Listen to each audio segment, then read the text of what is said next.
The essence of good governance. Corporate misshapes and failures of various kinds have resulted in an increased interest in governance. Despite considerable attention, confusion over what governance is, the role of the board and how governance might be practiced has resulted in more questions than answers. In today's podcast, I'll explore the challenging craft of board work with Dr. Peter Crow, a board director and advisor from New Zealand with global experience. We'll explore contemporary challenges where boards go wrong, universal principles of governance, and what boards need to do if they are to become more effective in their work and achieve and sustain high organizational performance. Welcome to the Better Boards podcast series. I'm Dr. Sabine Dembkowski, founder and managing partner of Better Boards. We make the boards of the most ambitious organizations more effective. Our mission at Better Boards is to contribute to creating better boards. We do this by providing clients with an evidence-based approach for board evaluations and board development programs. We have created an innovative board evaluation platform clients can access and use for their internal as well as for their external board evaluation. Large professional service firms are also welcome to use our platform. To fulfill our mission, we give a voice to all who care about creating better boards. Peter, thank you so much for contributing to the Better Boards podcast series. Sabine, it's a pleasure to be with you. Looking forward to the conversation. Fantastic. And you are our first guest from New Zealand. So a particularly warm welcome. Thank you very much. Can we start by exploring the wider context and why board work is so challenging to really get it right? Gosh, what an amazing question to start with. We're living in a very dynamic world, aren't we? The only constant, it seems, is change. And, recently with the COVID, we've all come to understand that it's very difficult to predict the future or to understand how we should be operating. And of course, boards are no exception. So we've got issues pressing in on boards, for example, sustainability agendas, ESG, what I call participations. This is the diversity, equity, and inclusion, geopolitics and nationalism. Who was able to predict the onset of the Russian invasion to Ukraine or the continuing difficulties in Syria, for example? And more importantly, the impacts of those in terms of energy security. So you've got all of those geopolitics and their stakeholder expectations as well, whether it's some several years ago now, the Extinction Rebellion, the efforts of activist stakeholders around scope 1, 2, and 3 disclosure reporting for the onset of climate change, some say emergency. And of course, as each year goes by, it seems that there's more and more compliance demands. So the environment outside the boardroom, outside the company, is very, very dynamic. And so that means that we're operating as a board in a marketplace, in an environment that's far from static. And as board directors and as a board, we're only meeting periodically and we're doing other things. So we need to work hard and reconfigure ourselves, reset ourselves so that we're equipped before each meeting. It's almost as if we're working in an environment where what we're trying to achieve is a little bit camouflaged and we've only got partial information. So that's why board work gets a little bit challenging. And of course, when there's new directors in the room, there's new ideas about how we do things. So good chairmanship, good process, good practice is really important if boards are going to contribute well. So what have you seen? What are some of the hurdles on all of this mix? And much has been reported about the mix you outlined there. What are really the hurdles that effective boards that you have seen have overcome in order to operate in a manner that really represents good governance and is effective? There's a couple of things. I'm going to share with you the 3 questions that I get asked regularly. And interestingly, these 3 questions have not changed significantly in over 15 years now. It's a bit worrisome. And they're these, what is corporate governance first? 2, how should it be practiced? And 3, what is the role of the board? So together, What those questions and the ongoing asking of those questions tell us, privately, we're confused about our job as directors, and that's a problem. So the first hurdle that we need to overcome as directors is understanding our job. Now, that might sound pretty basic, but I see it all the time. I do a lot of work in family businesses and private businesses. Just today, for example, I was working with a board in the health sector that's experiencing some super growth with telehealth and online services, and meeting with 5 directors, and I've got 5 different understandings of the role of the board. So there's that big hurdle of bringing the ideas together. The next hurdle is in relation to the purpose of the company, whether we express it as vision or mission, that sort of thing. So it's a scary statistic that 1 in 6 directors understand the business of the business. In other words, the competitors, the landscape, the innovations, the disruptions, 1 in 6.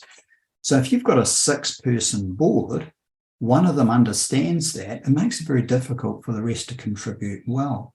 And what's worse is that about 1 in 20 boards, approximately 1 in 20, have a single and united view as to the overall purpose of the company. So the hurdles are many. I've just highlighted 2 or 3 there, that our understanding of the role of the board, agreed purpose of the business. Because in law, one of our duties is to assure the ongoing performance of the business. And if we're going to do that well, we need to provide steerage, guidance, because that's where the word governance means, that's where it comes from. It's very difficult to do that if we don't know where we're going. How do we overcome that? To be effective, we need to sit down and have good agreements, good discussions about what those things mean. We also need to commit as directors to spending enough time to read widely, to fill in the blanks, to bring our maturity and wisdom, to be engaged. Good chairmanship's important to that. There's many specific factors, of course, but those are some of the big items. Each time something goes wrong in terms of governance, regulators, investors are quick to come up with suggestions or even more regulations or guidance.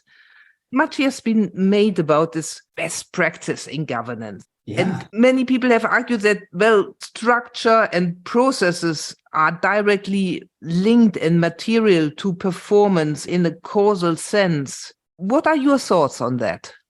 That would be fine if we didn't have people, if a board was made up of something other than people. There's 2 difficulties. One, the first difficulty is that the board does not run the company. That's the chief executive's job. That's the executives team's job. The board's job is to make decisions and then to ask the chief executive and his or her team to implement those decisions. And the board's decision-making is usually reserved for the very big decisions, the strategic decisions, the decisions with long-term impact, for example, merger, acquisition, marketplace, approving strategy, these sort of things. And those big decisions take time to prepare and things change, and they take time to implement and things change. And then the material effects or benefits or outcomes of those decisions could take months or even years. So this dynamic marketplace, and the difficulty with best practice is it assumes that there's one best way of doing it. And I don't know about you, but the way a family business needs to operate is quite different from the way a listed bank needs to operate, is quite different from a mining company or a forestry company or a social enterprise, So I think there's some principles that are reasonably universal. But this notion of saying one size fits all or, quote, best practice is deeply flawed.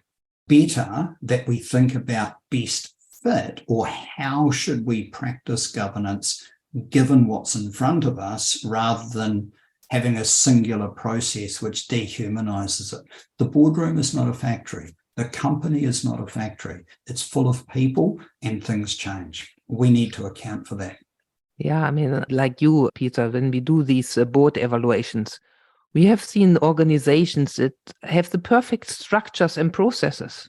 They tick all the boxes, Yeah. but yet the board, of course, is still not effective, which is Mm. interesting. So this over-reliance on structures and processes, I'm really delighted that you highlight it and describe it so clearly. Now, Thank you. Sorry, just adding to that, if I may, one of the elements here, Sabina, is, and you talked about, when there's a problem, the lawyers or the regulators or whoever gets involved, they design more regulation or add to the code. And the UK governance code, the Australian one, the Indian one, whatever, there's a lot of similarities between them. But of course, as time goes by, they get more complex and more prescriptive. The goal is that it helps boards do their job properly. But what it does counterproductively is it focuses the board more on complying with the regulations and the codes, which means that it's got less time to do the rest of its job, which is the value creation piece. It's focusing on value protection, but it loses sight of value creation.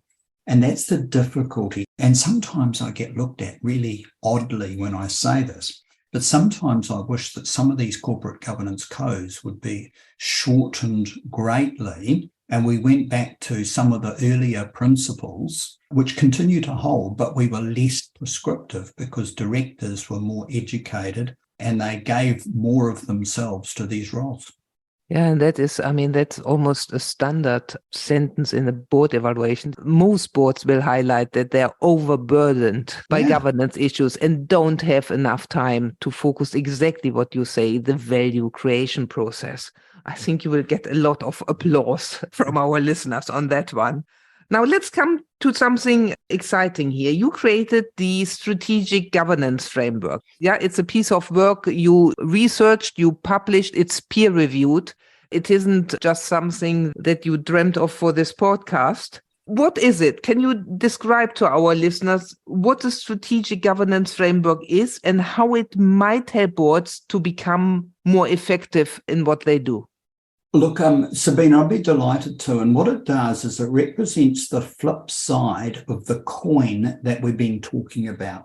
We're trying to work out how we balance between value protection, which is important for compliance, and value creation, which is the performance.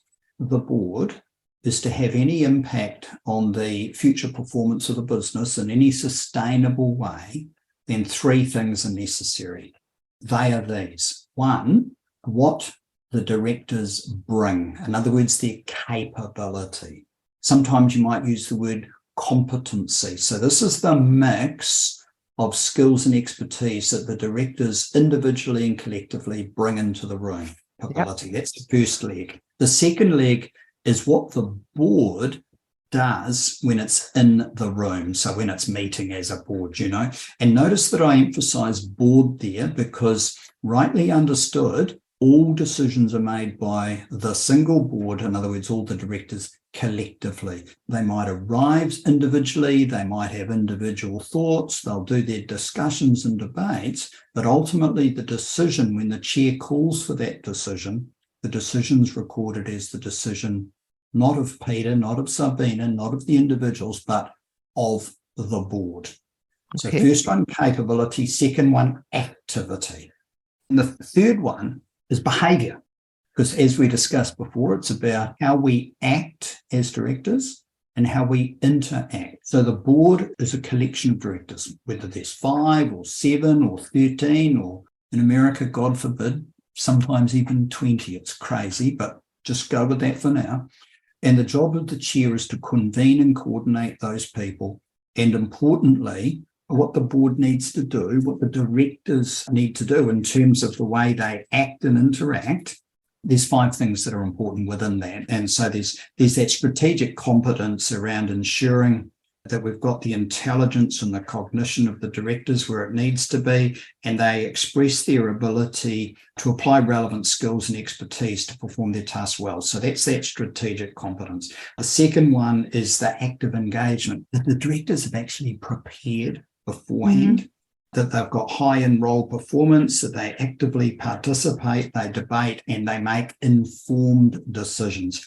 So that's the second one. The third one is sense of purpose. So the directors, the motivation and the resolve of directors, they know why they're there, and they understand the firm's or the company's purpose as well. So their decisions are in the context of advancing the company towards what it's trying to achieve.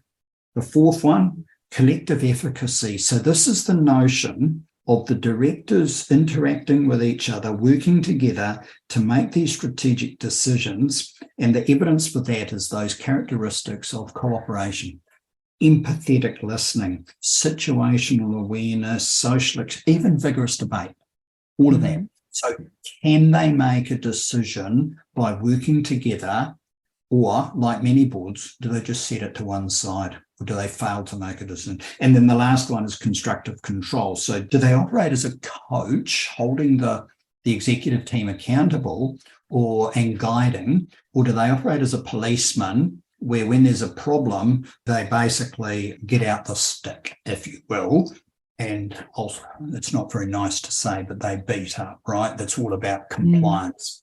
And that's just not helpful. So there's three things: strategic governance framework. If the board is to have any influence or any impact on the sustained performance of the company, three things are needed. What the directors bring, capability. What the board itself does, activity. And I've not gone into that, but there's a very good framework within, developed by Bob Garrett from the UK. You can read about that in the book, The Fish Rots from the Head. So I'll not go into that in detail, because that's fit for purpose. And then the third thing is the way that the directors act and interact. The important thing here is this is like a multiplication equation, that if any of these elements are missing, then the likelihood of the board adding any value at all drops to zero. The company still might be okay, but it'll be for reasons. The thing that's been fascinating about this, as I've worked with boards around the world on this in an advisory or whatever basis, they say, but what about structure? What about process? The board is a dynamic workplace. The decisions are made by men and women sitting together, working together, and it's a social exchange. So the likelihood of the board effectiveness being a function of what it looks like is low, but what it does is high. And so that work was completed nearly a decade ago now, and it's been well received. Fantastic. Now, sadly, we have to come to an end. What are, from all of what we discussed, what are the three things our listeners should take away from this podcast? So can I start saying, if the board is to be effective, its function as a governance body is really determined by what those directors bring, what the board itself does, and how the directors act and interact. So that was just a summary of the strategic governance framework. The boards can make a difference. Many people would say that the directors come and they eat the sandwiches and they talk about golf things, sometimes even their golf handicap. It's a bit cynical. But if boards are focused on what matters, they can make a huge difference. And the evidence is a lot of the private equity and other well-run boards around the world. And the third thing is that governance itself is an activity. It's about steering and guiding the organisation. It's not a legal framework, although the laws and regulations are important because they define the boundaries, but they are not governance themselves, and nor is it a structure. Just because you've got independent directors or men and women or whatever it is, the demographic diversity is not linked directly to performance. What matters is what the board does, what those directors do together. Fantastic, Peter. Thank you so much for contributing to the Better Boards podcast series. Thank you very much, Sabine. It's been a delight speaking. Thank you. How can we help you and your boards? We at Better Boards are always delighted to hear from you. So if you have a question about a podcast, or if you would like to contribute to a podcast, or if you would love to have a demo of our board evaluation platform, please reach out and get in touch. You can best reach us at info@better-boards.com. Thank you for listening.